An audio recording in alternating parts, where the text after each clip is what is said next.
Hello, everybody. Welcome, and thank you for joining me today in this not so happy live discussion of what Trump finally did, which we all had our fingers crossed that he wouldn't do, but he actually ended up doing.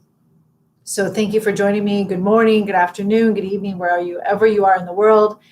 And today we are going to talk about the new proclamation that President Trump signed yesterday, put into effect beginning on the 24th of June, suspending H1Bs, H2Bs, Js, and L visas to the end of the year until 12/31/20. So we are going to go into that today in detail, get you the information that you need and that you want and that you're probably very anxious about hearing. And hopefully this video will give everything that you need so you feel fully informed and fully aware of what's going on. Okay, so let's get started.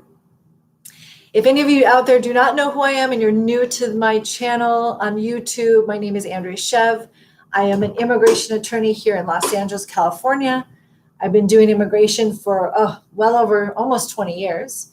And I have this YouTube channel in order to be able to convey information to the world on U.S. immigration issues and trying to put them together simply with clarity and with no smoke and mirrors, so everyone gets the really honest information that they need to make wise decisions either for themselves or their families when they're deciding what kind of visas to apply for or to become permanent residents or citizens of the United States.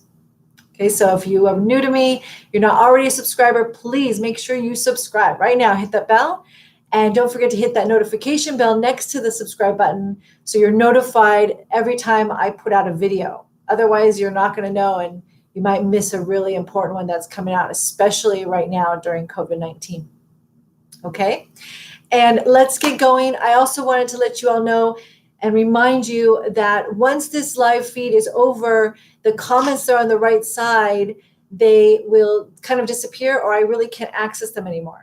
So if I don't get to any of your questions during this live feed, please make sure to re-put those questions below in the comments of the actual video. Because I promise I get to almost all the comments, I answer all the questions, and I know a lot of you have tons of questions that I might not answer or be able to get to during this broadcast on YouTube. So please make sure to put them down below so I have no excuse and I have to get to them once we finish. Okay, so let's talk about what we're going to really cover during this live feed. First of all, I want to go a little bit over what is the history, what kind of orders have already been put in place, what are in place currently, what is going to be put into place. Why did this all happen? When does it take effect? When is the new orders taking effect? Who does it cover? Big one. Who is exempt? Even bigger one. And what about H1Bs that are inside the United States? And the actual proclamation that he signed yesterday does touch on that, which is key and something that we really want to talk about. Was this necessary and will it help our recovery in the United States? Was this proclamation necessary? And then I want to go through specific scenarios that some of you out there might be going through and have questions on. So kind of generic scenarios that a lot of you might have that hopefully will clarify how this actually is put into play. And then lastly, hopefully we'll have time to go through some Q&A at the end, get some of your questions answered, your specific issues and things that are going on. And hopefully I can get as much information out to you as I can. We try to keep this to about a half hour or so, but we're probably going to go over today because there's just a lot of information and I want to try to get your questions answered. So hang in there, hang with me during the whole live feed. It will be worth your time, I promise. I'm going to go through everything. Okay, let's get started. First and foremost, what is, President Trump put into place an actual suspension on immigration on April 23rd. And that suspension went for 60 days, and it basically suspended anybody being able to come into the United States as an immigrant for that period of time. It excluded quite a few people. It excluded spouses of U.S. citizens. It excluded already permanent residents. It excluded people that already had immigrant visas in their hand. So there was a number of exclusions to that bill, to that proclamation, not bill, the proclamation. And what happened is just yesterday, President Trump extended that actual suspension. So we're still in place, this suspension on immigration. It hasn't gone away. It's still in place. And it's almost exactly worded the way it was before. So this is kind of just in addition to what was already in place that relates to, unfortunately, non-immigrants and non-immigrant visas. Okay, so that's where we are. We had this in place, and now this proclamation that was signed yesterday extends it to non-immigrant workers also, okay, until the end of the year. So why did this happen? Why did President Trump feel like this was necessary? I think there's a little bit of political maneuvering that's going on, clearly, but his wording within the proclamation states that under ordinary circumstances, properly administered temporary work visas can provide benefit to our economy, but under these extraordinary circumstances, certain non-immigrant programs authorized employment pose an unusual threat to the employment of American workers. So basically, he put this in place, he further put into place now blocking or suspending non-immigrant work visas to help U.S. citizen employees to have less of a competition when going back into the workforce after COVID-19 finishes, or in this period of time when COVID-19's subsiding, hopefully subsiding, and people are getting back to work. So it's basically to take off that competitive edge. That is his argument. Now, later in the video, we'll talk a little bit about how that doesn't make too much sense based on what he said on a lot of his news conferences lately, but that is what the proclamation says, and that is why, in his opinion, why this needed to be put in order. Okay? So let's now look at when does this actually take effect? When does this proclamation that he signed yesterday take effect? It takes effect on June 24th. So today's June 23rd. So tomorrow, or this in the morning, it's going to take effect. So as of right now, it is not in place, but it will be in place, obviously, imminently. So by tomorrow, it will be in place 100%. It can be extended as necessary. It is set to end 12/31/2020, but it can be extended. And it is set to be reviewed every 60 days or every 30 days, and then every 60 days after that. For any modifications or changes, or hopefully not expansion of wording or further suspension language, but it can be modified throughout the period, and it will be addressed every 30 to 60 days during the term between tomorrow and 12/31/2020. So we could only hope that this is it and nothing else will be added to this actual proclamation. Okay, let's talk now about who does this cover, which is the biggest worry or the biggest concern of everyone probably watching this live feed. First and foremost, the immigrant visa applicants are the ones that are still under suspension. So if you're outside the United States and you didn't already have an immigrant visa in your hand as of April 23rd, you are still suspended from getting one and entering the country, unless you're part of the exclusions. And you can go ahead, and I have another video that goes in depth with that exact executive order that you probably want to watch if you haven't seen it already, that goes into detail about who actually it covers and who is exempt from that. And that is all still in play until the end of the year under this extension of the proclamation. So that's all the same. Now, what's new? Who new is covered? Well, non-immigrant visa holders. And that's going to be H1B and their families and dependents, H2Bs and their families and dependents, L visa holders and their families and dependents, and J visas, which are interns, trainees, teachers, camp counselors, au pairs, summer work travel programs, and then also their family and dependents that would come in under their J visas. So those are the non-immigrant visa categories that are actually covered during this period through the end of the year. It is also for only those people, and you have to hear me on this because it's really important, only those people that are outside the United States. It is not for the people in the United States that are extending or changing their status to one of these or are currently on one of these statuses. It's only for people that are outside the United States. Now, with that being said, we still have to discuss later in the video that he does bring up in the proclamation something that is worrisome or is a little bit concerning regarding changing policies within the United States for people already in these statuses. But for now, according to this proclamation, it is only related to people that are outside the United States, that do not already have a visa in their hand as of tomorrow, and do not have any other travel document that would allow them to come to the United States, which more applies to immigrant visa applications, not necessarily non-immigrant visas, as the H and the L and the J and the other visas. Okay, so if you do not have a visa already and you're outside the United States, you cannot get into the United States on one of those statuses I just said, or one of those visas categories I just said, until after 12/31/2020. That's basically what the proclamation says in a nutshell. Now, who is exempt from this?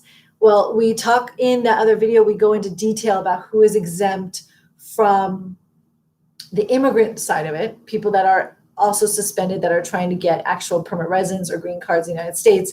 Those are, like I said before, it exempts from those people that are married to US citizens, permanent residents, and so on and so forth, which you can watch that other video and get that information in detail about that portion of the proclamation. Today, we're going to focus on who is exempt from the actual suspension that he added today. So no lawful permanent residents are exempt, which doesn't make any sense necessarily, because that has to do with immigrants. Any alien that is a spouse of or child of a U.S. citizen. So if you're a visa holder with a spouse or child of a U.S. citizen, you're not exempt. You are exempt. Sorry, you are exempt. Any alien who is seeking to enter to provide temporary labor or services essential to the U.S. food supply chain. So if you're trying to come in under one of these categories and you can prove that your labor and you're providing services and labor that are essential to the U.S. food supply chain, then you are exempt from this proclamation and you may enter on one of those categories. Anyone who should be allowed to enter because their entry is in the national interest of the United States, those people are also exempt. Now, this is the category that is very difficult to define. What do they mean by in the national interest? Because that's something that's a subjective determination based on the Secretary of State, the Secretary of Labor, and the Homeland Security. They make that determination. So defining the standards of who would fall under in the national interest would be if they're critical to defense in the United States, law enforcement in the United States, diplomacy, national security, medical care to individuals with COVID-19, medical research, and to facilitate the immediate and continued economic recovery. Well, if it was up to me, everybody would fall under the last category of the national interest of facilitating the immediate and continued recovery of the economy. So in my opinion, everyone would cover that, but that's not what's going to happen. So the issue is that the Secretary of State, which is basically the consulates to oversimplify it, but the consulates, the Secretary of Labor, and also the Department of Homeland Security make a discretionary decision of you qualifying under one of those categories. So you would be able to be exempt under a national interest, under the U.S. national interest. Now, be careful with the medical care to individuals with COVID-19. You can't just say that I'm going to work with people that have COVID-19. They are for sure, I guarantee you, going to ask for evidence to back up any of these criteria to make the determination if you fall under each of those categories. It's not going to be like, oh, I can go into the consulate once you can get an appointment. That would be go into the consulate with my H1B application approval notice and say, oh, I work for the national security, or I work with people that are medically ill with COVID-19. It's not going to be that easy, I guarantee you. It's going to be a process that you're going to have to provide evidence and documentation of your qualification to qualify under this exemption of being in the national interest that you get the visa and be able to enter the United States. So I just wanted to caveat that it's not something that's blanket for everybody that you can just make the claim and all of a sudden you can do it. Okay, what about others inside the United States? How does this affect them? Well, Trump tells the Secretary of Labor in consultation with the Homeland Security to ASAP consider regulations or take steps and actions to secure that individuals in the US or who are seeking EB2 or EB3 green card applications, or immigrants that are looking at H1Bs, to see if there's any regulations or limitations on the benefits inside the United States for those individuals. For any of you out there that don't know what an EB2 or EB3 category is, it's a permanent resident application category. The EB2s are for professionals holding advanced degrees or foreign nationals who are exceptional ability in a certain area. And the EB3s are for skilled and professional workers. So these are very critical and very important green card permanent resident categories that are going to be looked at, but they all have to do with really professional workers, people that are in jobs that require university degrees or university degrees plus, maybe PhDs or master's programs or so on and so forth. So these require a higher level of education and a higher level of skill than possibly another category of immigrant application. And then, of course, all of us understand H1Bs. So the H1B programs in the United States are also going to be looked at very carefully according to this proclamation. The Department of State, everyone's supposed to be looking closely at the regulations that are currently in effect to see if any changes can be made or regulations can be modified or changed to enable the limitation on those that would help U.S. citizens in the workforce in the United States due to the emergency and the consequences of COVID-19 to our unemployment rate. So that's what was put into the actual proclamation, and that is what President Trump is pushing by saying, ASAP, I need you guys to deal with these things. So we can only cross our fingers and hope. And I'm afraid to even say that because that's what I said last time with regard to this. I can hope that nothing further will happen inside the United States. But it's kind of like we just have to hold our breaths and wait because I never in a million years expected this to happen. But who knows what's going to be in the future. Was this necessary? Well, was this necessary? I think everyone who knows me, who's watching, who's followed my channel understands that I do not think this is necessary at all. Just especially a couple weeks ago, President Trump came on TV and announced how he was shocked, how amazing the economy was doing, how we were bouncing back from our unemployment rates, that he's never seen anything like that. It's incredible. It's incredible. And now, less than a couple weeks later, he's saying that we have a tragedy here, and that it's an extraordinary situation, and we need to have all foreign nationals coming in that will compete with our U.S. workers stopped. So I don't understand why there's this discrepancy between what he says one time, what he says the other. I mean, if you're going to stop it, then you need to be consistent that there is an issue, unemployment is on the rise, that we're in a very bad situation, and we need to stop this. Not say that everything is great and the economy's bouncing back and never thought it would bounce back this fast, and by October we'll be in a great situation. And on the other hand, you stop all professional workers coming in. The other thing that I always say, we need these workers. We need H1B workers. We need L workers. We need J workers. And we need H2B workers. These are workers that are essential to the U.S. economy, essential to the growth and expansion and recovery of the U.S. workforce during this horrible situation of COVID-19. We absolutely need them. And like I've said a million times before, and I'll say it again, because hopefully someday someone will hear me and listen, that the economy depends heavily on these workers. We do not have enough people in our workforce, even with the unemployment rate so high.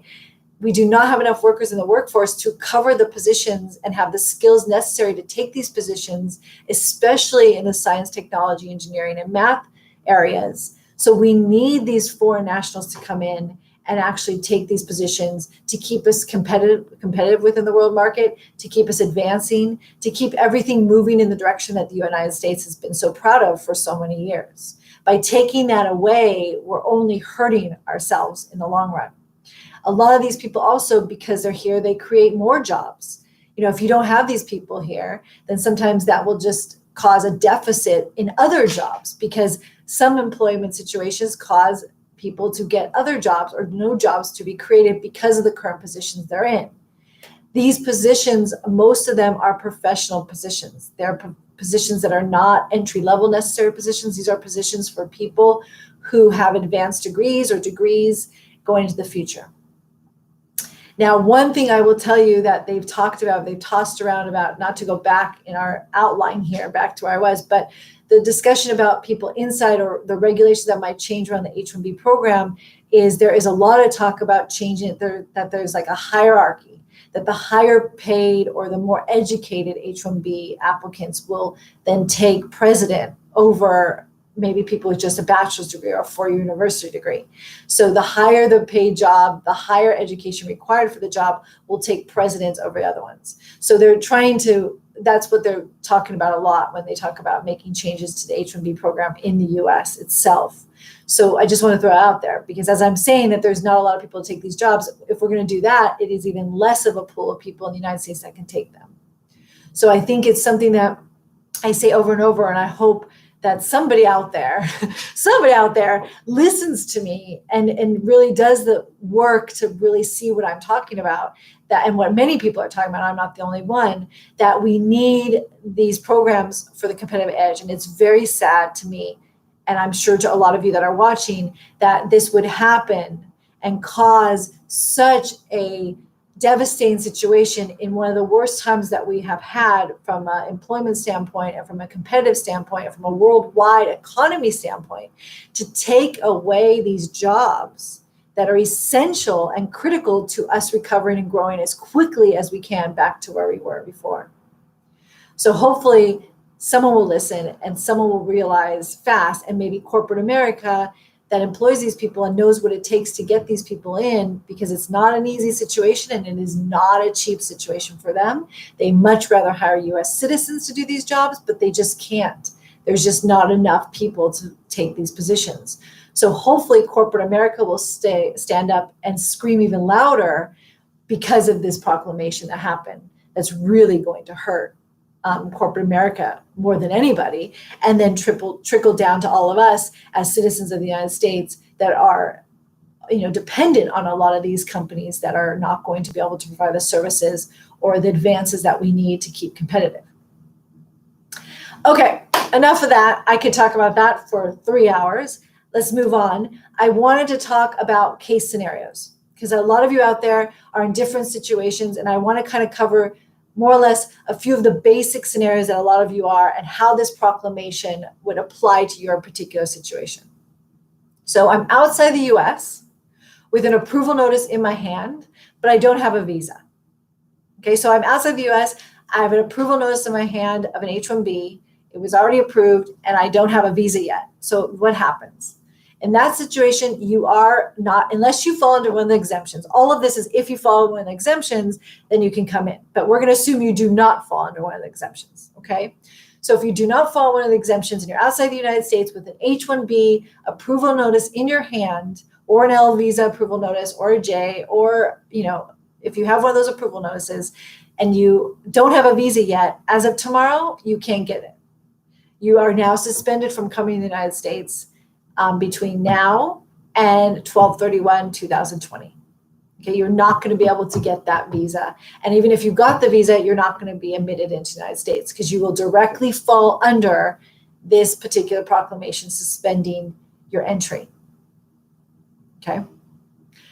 Next scenario. I'm outside the United States with a valid H-1B.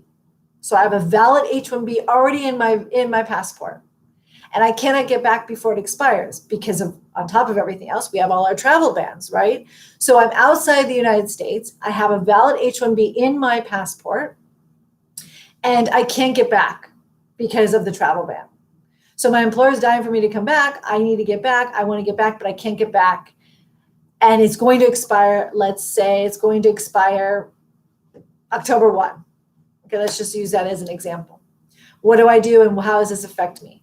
Well, if you don't get back into the United States before your visa expires, you're going to have your employer file for another visa on an I-129 petition in the United States. And then, unfortunately, you will then fall under this proclamation because you will no longer have a valid visa in your passport to be able to enter that you got prior to this proclamation being put in order. So you will be stuck outside the United States because you will have to be issued a new visa because we'll be past the one that you already have that was issued before June 24th. You'll have a new visa in your passport that's dated after June 24th and therefore will likely ban you or ban you from coming in under this proclamation that suspends entry.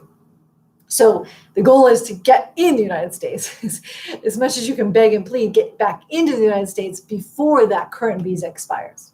Because you can get in with that current visa because it was issued before June 24th, 2020.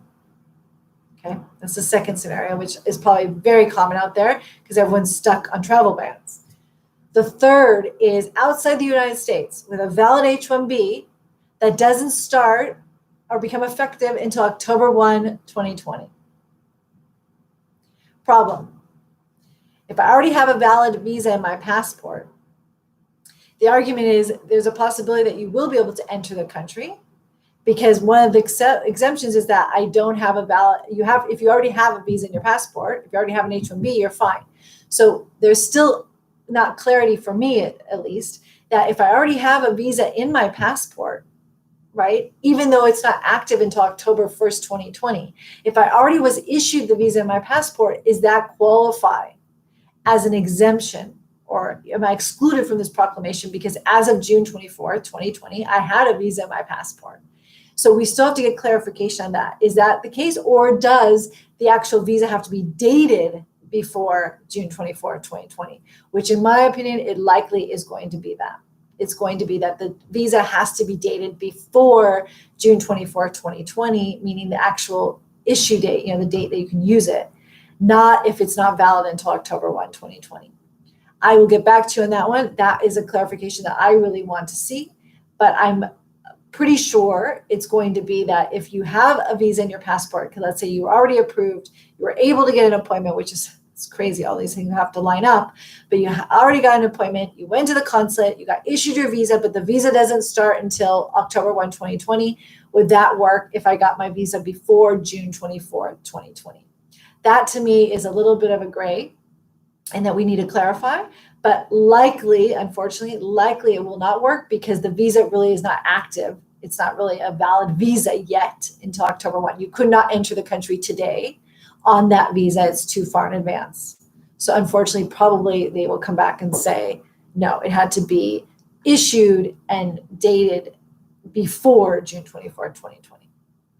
Okay. Outside the US with a valid H1B that is current.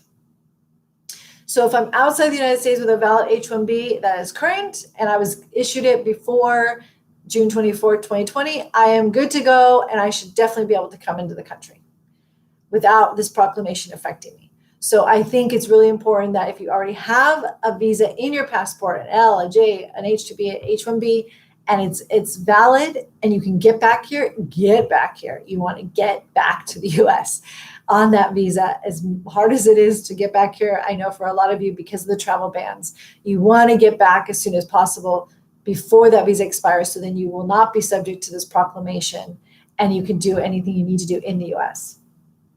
Bottom line is, if you're in the US currently in a situation, because right now, as of June 30th, if anyone was picked in the lottery this past year with the registration program we had, and the applications are due June 30th, you need to get those in. And hopefully, if you're in the US and you're filing for an extension or a change of status, you're here and you don't have to leave.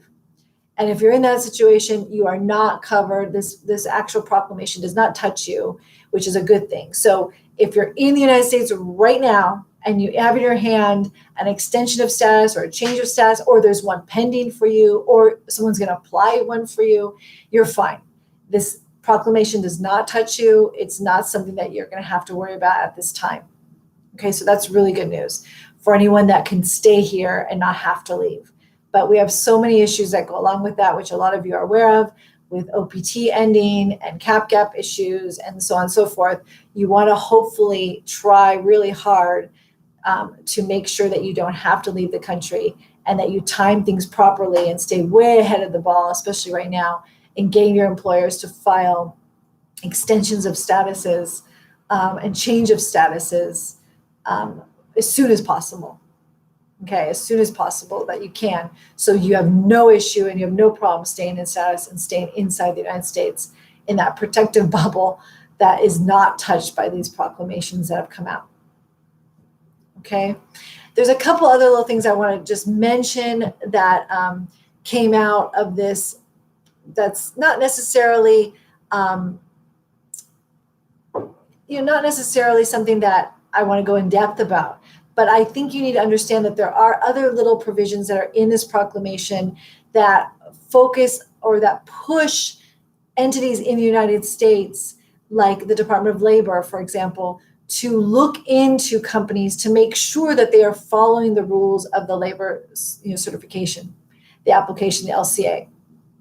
You have to be aware of that. I mean, it is in there. It's not specifics. It's just kind of just stated in there that you need, that President Trump in this proclamation is suggesting or pushing employers to, or not employers, sorry, the Department of Labor to look at employers to make sure that they are working within the boundaries of the LCA requirements.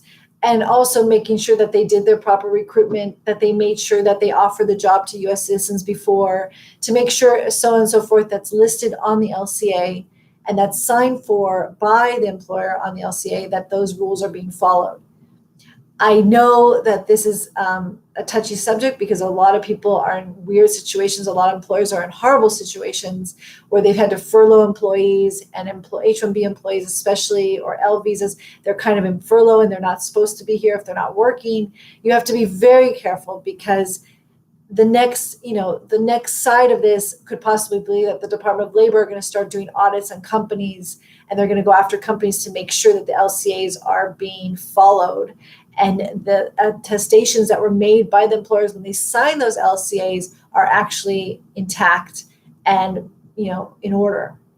So please, employers, if you're watching this, and employees, please let your employers know to just be extra careful, extra cautious. Make sure you follow the rules. Make sure there's no way around things these days whatsoever. We really, like I always preach, you always want to do things above the board. It's much better to have a nice, clear conscience when you go to sleep at night when you deal with these things. That's how I follow my life, that I rather do things honestly and above board and suffer sometimes the consequences of that without, having a nice sleep, without all those things in my head worrying that I'm going to get caught for something, than to try to do it the other way and hope to get through this. And through this whole thing that's going on, I'm just going to give one piece of advice and then I want to move to questions and answers. Is that please, when you're making decisions about what you're doing and where you're going and how, if you should leave, if you shouldn't leave, or what you should do, please make those decisions not on a small scale. You want to make them on a larger scale. What is your ultimate goal? What is your long-term goal with being in the United States? Is this something that I'm just here for a little while and I know I'm going to go back home and I really don't want to come back to the States? That's going to be one decision, right? That's going to be a mentality that's going to cause one type of decision. But if the decision really is, I want to become a permanent resident of the United States, I want to be a citizen of the United States, I want to be here long-term, this is my goal, this is what I really want to do, this is what I've studied for, there's an area that I want to work in the United States that's not available in my country of origin, and I really need to be here, then you need to make your decisions based on the big picture of what the ultimate goals are, and not the goals of just tomorrow. And step back and take a deep breath and say, what do I need to do today, even though it might be extremely painful to have to leave, but what do I need to do today to secure that my ultimate goals will be satisfied and I'll get to where I really want to be? Because all this will not last forever. I can't promise you, but I don't think it's going to last forever. We're eventually going to get back to the way things were. the country is going to refocus on immigration and start looking at the positive side. I truly believe with my heart and soul that the positive side of immigration is going to finally come to the surface, and people are going to see the benefits that come with immigrants, like we do, like I do, like so many other people do. And we're going to get back to normal very soon. Okay, let's open it up to some questions. Fabi has been amazing that she's hopefully been helping on the side here with some of the questions that I have that I can hopefully answer. So let's see. Raquel Mello, you are very welcome. She said, thank you for the videos. Does this impact those already working in the US under L2 that have been selected in this year's H1B lottery? Now, it does not affect those people that are in the United States. So that means that you're probably doing a change of status from an L2 to an H1B. So if you're L2 and you're in status on your L2 visa and you have an I-94 that's in status and it will go through October 1, then you will be fine because your employer probably filed a change of status from L2 to H1B effective October 1. So that you should be fine and you should be able to carry forward and not have to leave the country and not be subject to the proclamation. Okay, that's good news. Angel, if I'm in the US on an H1B status, but without a stamp, can you travel and get a stamp? I'm not really sure, Angel, what you mean by without a stamp. But if you're in the US and you enter the US on an H1B visa, then you should have got an I-94. Now, if you enter the United States with an H1B visa, you get an I-94. So that means that you are in the US in status under an H1B visa, and you have a day that you're required to leave that's listed on the I-94, correct? Because on our I-94s, which everybody should see, and I'm going to put a video that you definitely need to check your I-94s every single time you enter the country. So if any of you out there have not checked your I-94s, please watch this video. I'll put it below and I'll put it up above. Please watch this video so you know how to check your I-94s, because it is the most critical thing you could ever do as a non-immigrant in the United States. Absolutely the most critical. So, Angel, if you're here and you came out on your H1B visa and you have an I-94 that's valid, then you're fine. As long as you said that you can't travel outside the United States and come back, because that would mean that you didn't have a visa probably, and you had to get it and then come back, which I think that's what you're referring to, unless you're Canadian. If you're saying that you got an H1B approved and it was not an extension or change of status, so you have no I-94 on the bottom of your approval notice, and you just got an approval notice for an H1B that you have to take outside the country to get your visa before, then unfortunately you're going to be probably subject to the proclamation and not be able to get back. So I'm sorry, Angel, hopefully I answered the question. Okay, Kim, hi, does this prevent L2 who is currently in Australia from returning to the US? My L1 is in the US. If your L1 is already in your visa as of June 24th and you are able to come back through the Australian channels, because Australian is very difficult to get out of. If you can get back and you already had your L1 in your passport, the L1 visa, you can come back as long as you had it before October 1. Before June 24th. Oh, all these dates. Before June 24th. So if you had the visa, if you did not have the visa yet, then you are going to be subject to the proclamation, not be able to probably get back. Okay, let's see what else I can answer here. If someone is in the US currently with visa stamp expiring before the 31st of December, go out of the country and get a stamp before end of the year. That's a good question. So if you're in the US currently with a visa stamp, and I'm assuming you guys are calling visa stamps the I-94, so you entered as an H1B or as an L or as a J.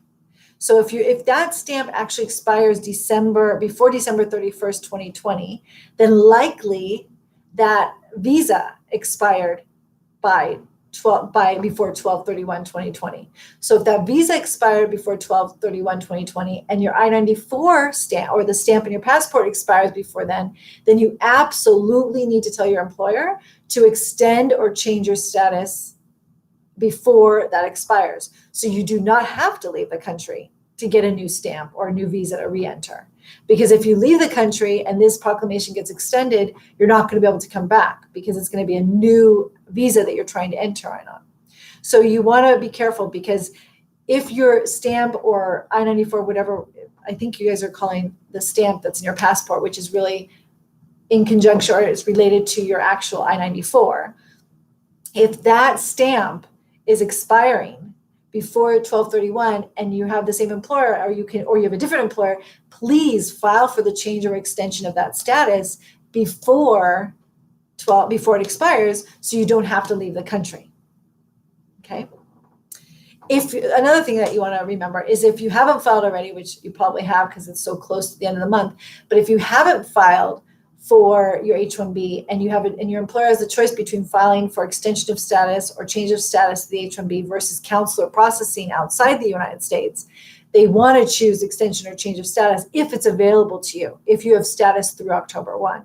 So they should choose that. They should not choose consular processing.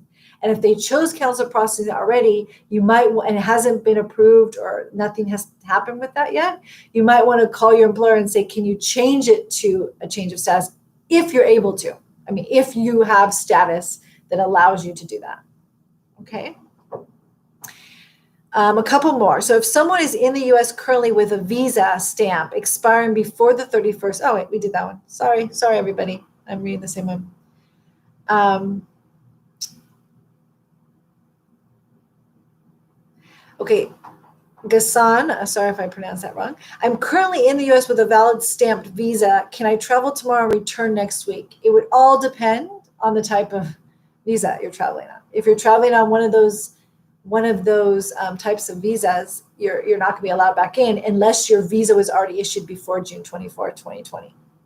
Okay, so my recommendation to all of you who are watching is, do not leave the United States if you can avoid it right now. Just, if you're on a non-immigrant visa, it's best that you just do not leave the United States. I am not saying going out of status, in status, but if you can do whatever you can do, either change your status, extend your status with the same employer, or if you have a valid visa, don't tempt fate by leaving the United States to see if you can get back in. It's just, there's so many moving pieces outside the United States right now, between the airlines and the border patrols, and the border patrol, not only in the United States, but the border patrol where you're coming from. There's so many moving parts and so many people that have to okay you coming back in. It is way better, if it's possible, to just remain in the United States if you can legally in the United States. And again, I'm saying legally, do not overstay your status, but legally stay in the United States and do the change or extension or just maintain what you have, than leaving the United States. That's really the bottom line. You want to stay in the United States. Right now, especially after this proclamation, if you're on any kind of worker visa, you want to try to stay in the United States. That's the whole goal. Okay, let's see if I can get to a couple more here. Does the order affect OPT extensions? Now, I know I've spoken in other videos lately about OPT and OPT being affected. Thank goodness, nothing yet. Okay, nothing has happened with OPT yet. So this does not affect OPT. This has nothing at all to do with OPT. OPT is something that's going to happen inside the United States, with that little paragraph I mentioned that he's kind of pushing, the Department of Labor and other agencies to start looking into other things that need to be done. Hopefully, nothing will happen. But I know it's been on the table. I know it's been talked about. I know it's been tossed around of changes, modifications, suspensions, whatever. But nothing in this proclamation that we're talking about today affects OPT. So just to make you feel better, that it does nothing to do with OPT. Okay. I'm going to answer one more. And then I think, we're coming up on almost an hour or 45 minutes. So let's see.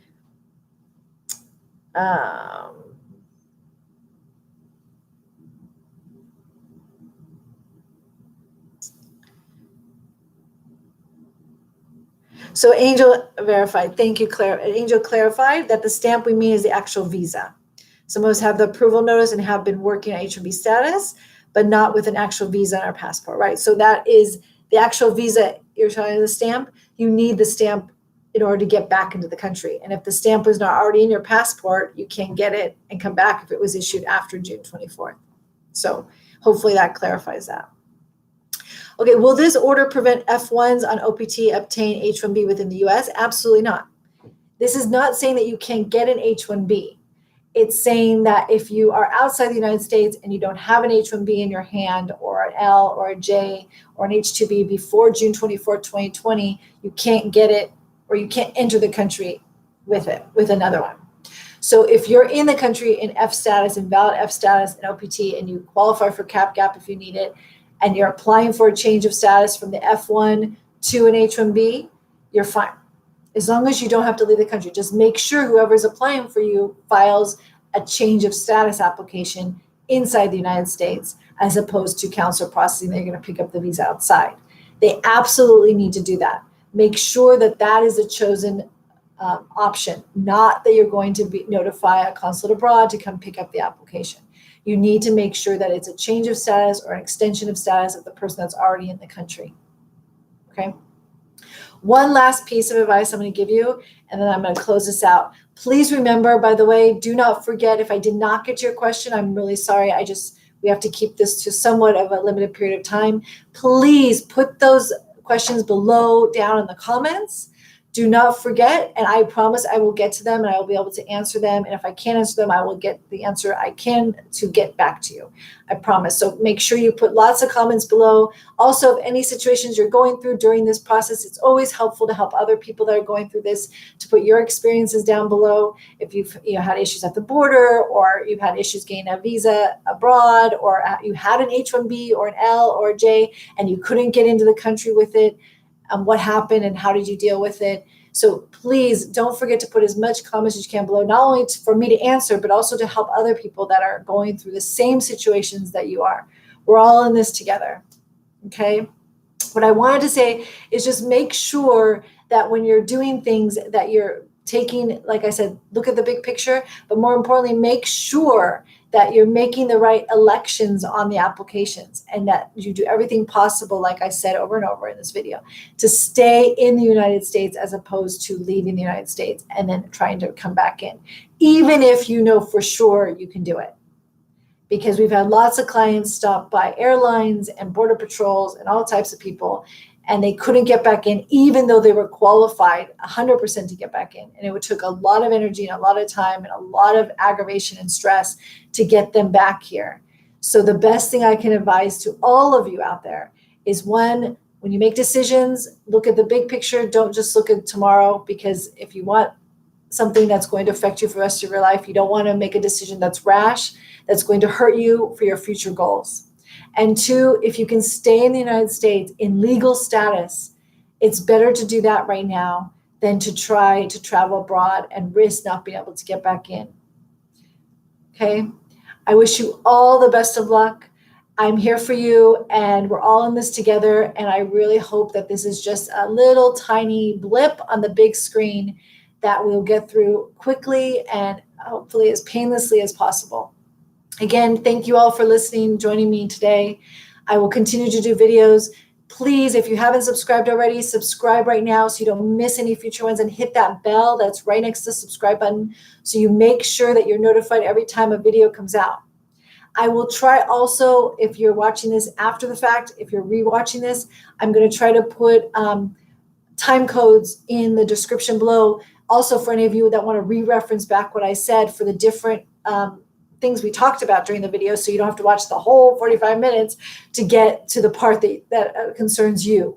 So I will definitely put time codes below in the description so you can quickly get to where you need to get. Please watch the other videos. There's links down below also for other videos that relate to this subject on the other executive orders, the other proclamations, different things you want to do. I'm going to add to the videos below on the I-94. So make sure that you check your I-94s if you're in the United States, in the United States, so you know for sure that you're in status, what status you're in, and when you have to leave, or when you have to file your extension or change of status by. Again, I wish you all the luck in the world. I wish you health and stay safe. Please take care of yourselves, and I hope that we're going to have a video soon that says that this is all over with and we're back to normal. Have a wonderful day, evening, morning, wherever you are in the world, and thank you for joining me. Talk to you next time.